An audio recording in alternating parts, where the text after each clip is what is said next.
Hey, what's up mga kaballers? Maligayang pagbabalik sa aking channel. Halina't pag-usapan natin ang balitang Warriors 3-team trade na. Jackpot daw dito si Mike Dunleavy Jr. At ang balitang Lakers nga daw ang team na pinakakulelat ngayon sa NBA. Tara na't pag-usapan natin yan dito sa Basketball Hot Shots.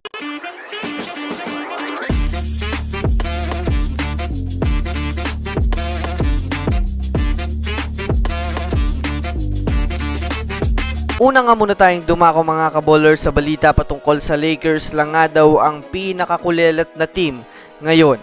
Sa pagtatapos nga po mga kaballers ng free agency ay marami nga pong teams mga kaballers ang nakakuha ng mga panibagong player o superstar. At mayroon naman nga po mga kaballers ng mga teams ngayon ang hindi nakakuha ng player kagaya na lamang mga kaballers ng Los Angeles Lakers.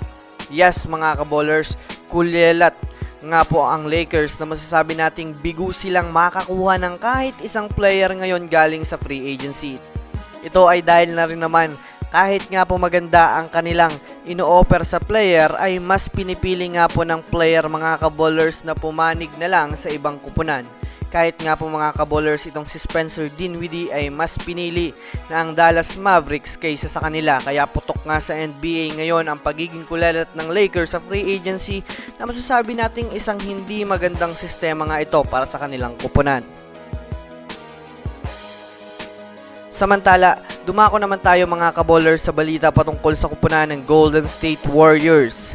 Sa tuloy-tuloy nga pong paghahanap ng Warriors ng panibagong superstar na maaari nilang pamalit kay Lauri Markkanen ay kasalukuyan marami na nga pong players ang itinutulak sa kanilang kupunan. Bukod pa dyan mga kaballers, naniniwala rin nga po ang Warriors na may mas higit pang mga player ngayon ang maaari nilang makuha sa trade market.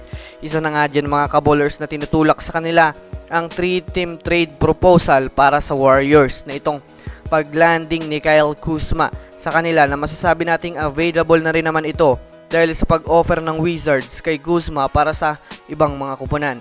Ayon nga po sa inilabas na trade proposal, makukuha nga po ng Raptors itong sina Andrew Wiggins kasama ang mga future second round picks habang mapupunta naman sa kupunan ng Washington Wizards itong sina Bruce Brown at Guy Santos.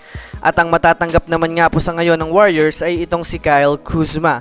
Kung susumadayan nga natin mga kaballers, mas maganda nga po ito mga kaballers para sa tatlong kupunan upang magkaroon sila ng mga bagong player na maaaring magbigay sa kanila ng karagdagang lakas pa sa susunod na season. Ano sa tingin nyo mga kaballers? I-comment nyo na yan sa ibaba. So yun lamang mga kaballers, yan lang naman na pag-uusapan natin ngayon. Pindutin ang subscribe and hit nyo na rin ang notification bell para sa mga susunod na updates sa mundo ng basketball. Again, this is Basketball Hot Shots. Thanks for watching.